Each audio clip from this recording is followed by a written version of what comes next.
Olá, alunos do sexto ano, sejam todos bem-vindos à nossa primeira aula de redação para o terceiro bimestre.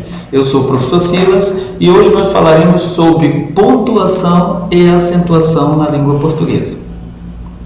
Os sinais de pontuação eles são recursos gráficos da linguagem escrita e eles, embora eles não consigam reproduzir toda a riqueza melódica da linguagem oral, eles estruturam os textos para estabelecer as pausas e as entonações de fala. Basicamente, eles possuem três finalidades: assinalar as pausas na melodia da frase, as inflexões de voz, separar palavras, expressões e orações que devem ser destacadas, e eles também servem para esclarecer o sentido da frase, evitando ambiguidade, que é o duplo sentido de uma determinada palavra ou frase. Os sinais de pontuação da língua portuguesa são esses. Nós podemos dividi-los em dois grupos: os sinais de pontuação que vão marcar a pausa, o ponto, a vírgula, o ponto e vírgula, e aqueles sinais de pontuação que nós utilizamos para marcar a melodia ou a entonação de voz, que são os dois pontos, a interrogação, o ponto de exclamação, as reticências, as aspas duplas ou as aspas simples, os parênteses, os colchetes, as chaves e o travessão. Nós falaremos um pouquinho de cada um deles. Ponto final. Ele serve para indicar o fim de uma frase. Então, muitos alunos têm a mania de deixar a frase aberta. Se a frase tiver sentido completo, ou se ele serve justamente para indicar o final de uma frase. Por exemplo, estou muito gripado, ponto final. Hoje está frio. O ponto de exclamação. O ponto de exclamação ele está relacionado às nossas emoções súbitas, ou seja, ele vai indicar uma admiração, um espanto, uma surpresa e etc. Nas frases, que susto, parabéns, ponto de exclamação. O ponto de interrogação, ele é utilizado para indicar uma pergunta direta, né? Então, quantos anos você tem? Que dia é hoje? Ponto de interrogação. Os dois pontos ele tem três funções. Ele antecede o início de fala das personagens dentro de um diálogo, como por exemplo, ela gritou, dois pontos. Travessão, vai embora. Então observe que os dois pontos eles sempre vêm depois de um verbo de elocução, que é um verbo de dizer, informando que logo a seguir, na outra linha, vai haver a fala de uma personagem. Eles também servem para introduzir uma enumeração, como no exemplo, precisamos comprar, dois pontos, tinta, pincel e papel. Ele serve também para iniciar um esclarecimento dentro de uma oração. Joana conseguiu realizar seu desejo, dois pontos, viajar para Gramado.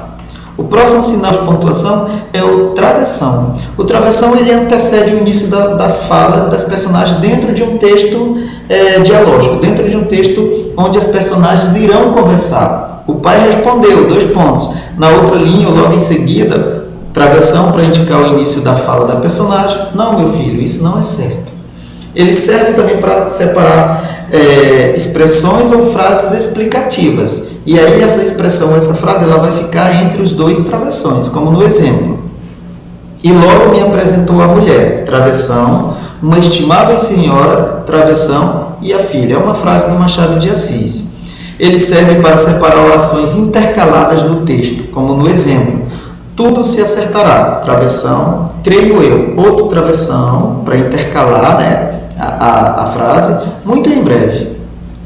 O emprego das reticências. As reticências são esses três pontos seguidos, um do lado do outro.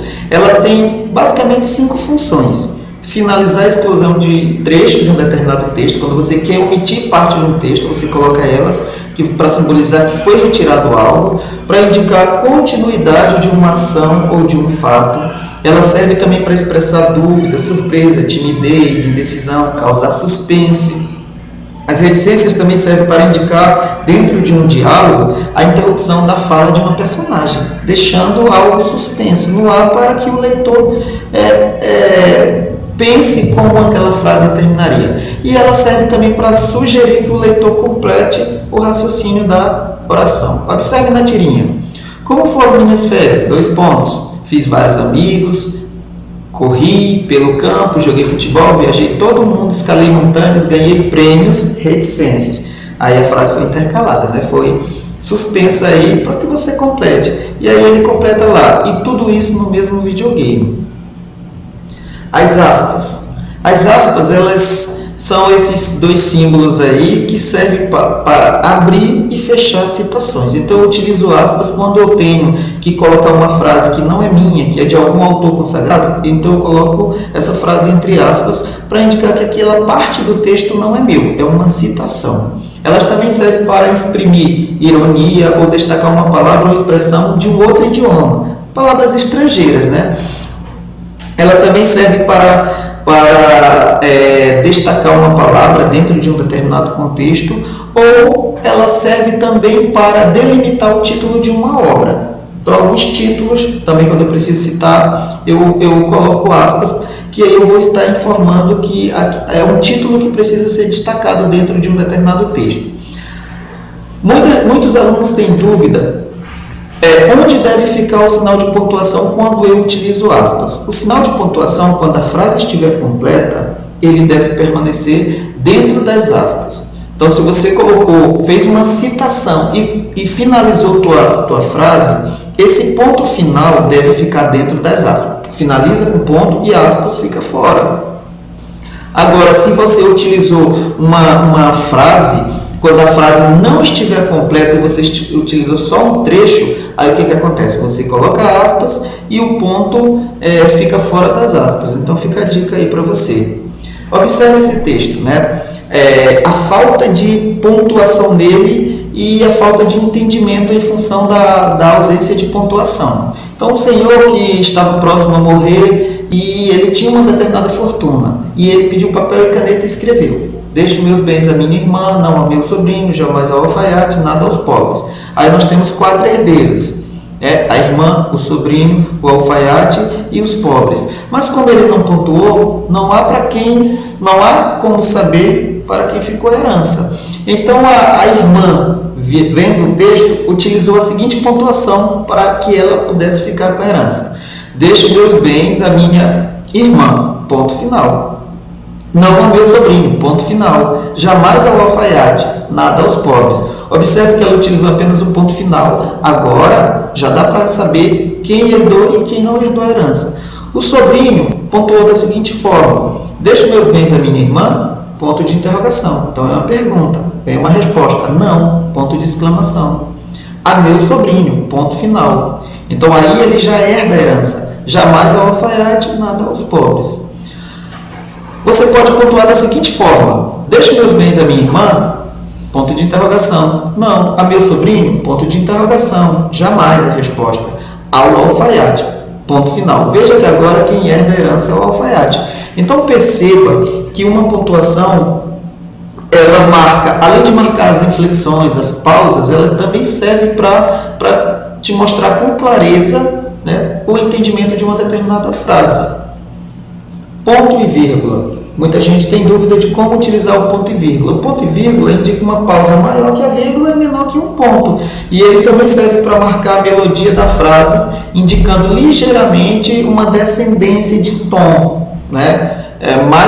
Mas o ponto e vírgula ele é capaz de indicar que o período ainda não terminou. Observe estes exemplos aqui, ó. Haja como quiser, ponto e vírgula, mas depois não me venha reclamar. Então observe que aí nós temos orações coordenadas. Então eu utilizo muito o ponto e vírgula em orações coordenadas. E observe que depois do ponto e vírgula, a letra que vem na sequência não é uma letra maiúscula, é uma letra minúscula.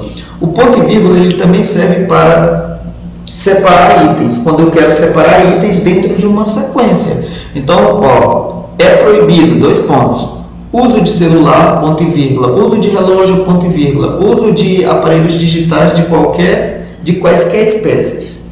Ponto final, porque aí eu só listei 3 coisas. Mas se você precisasse listar mais, ponto e vírgula. Uso da vírgula.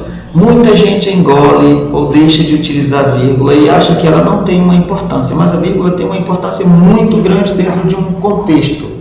Então ela tem essas funções, ela serve para deslocar um termo dentro da oração, ela serve para enumerar termos dentro de uma sequência, a vírgula serve para explicar um termo, é o caso do aposto. né? A vírgula ela também enfatiza, ela serve para enfatizar o termo antecedente e ela serve para isolar um termo, é o caso do vocativo. Então, sempre depois de apostos ou vocativos, eu sempre tenho que usar uma vírgula. E a vírgula ela separa também, né? Então, vejamos alguns casos aqui. O poder da vírgula. A vírgula pode ser ou não uma pausa. Observe o sentido das duas orações. Não, vírgula, espere. Não espere. Veja que com a vírgula eu estou pedindo para que a pessoa execute a ação de esperar, e com a outra para que ela vá embora, ela não precisa esperar. Ela pode sumir com o teu dinheiro. Então observe que quando a vírgula é deslocada para a direita, o teu dinheiro aumenta. Quando ela é deslocada para a esquerda, esse dinheiro vai diminuindo. Ela pode criar heróis. Observe na frase, nas orações. Isso só ele resolve. Isso só ele resolve. Observe que tem sentidos diferentes. Ela pode ser a solução. Vamos perder, nada foi resolvido. Vamos perder nada, foi resolvido. Então observe, muda a entonação, também muda o sentido da oração. A vírgula ela pode mudar uma opinião. Não queremos saber. Não, vírgula, queremos saber. Então observe alguns casos também. Ó, o poder da vírgula nesse contexto aqui. Ó. Rapaz está prestes a ser enforcado e aí ele pede, ó, o público pede, não tenha clemência, para não ter piedade nem dó. Então essa pessoa vai morrer. Agora, quando o público pede, não, vírgula, tenha clemência, então ele está pedindo para que não seja executada aquela ação. Ainda sobre a vírgula, observe nessa oração. Se o homem soubesse o valor que tem a mulher, andaria de 4 à sua procura. Observe na oração. Se você for homem, coloque a vírgula depois da palavra tem. E aí leia. Se o homem soubesse o valor que tem, vírgula, a mulher andaria de 4 à sua procura. Agora, se você é do gênero feminino, coloque a vírgula depois da palavra mulher. E veja como vai mudar completamente o sentido da oração. Se o homem soubesse o valor que tem a mulher, vírgula, andaria de 4 à sua procura. Então, observe que a vírgula ela é muito importante dentro de um determinado contexto. Não esqueça de usá-la. E assim nós chegamos ao final da nossa primeira videoaula de redação. Eu espero ter contribuído com a aprendizagem de vocês e até a próxima aula.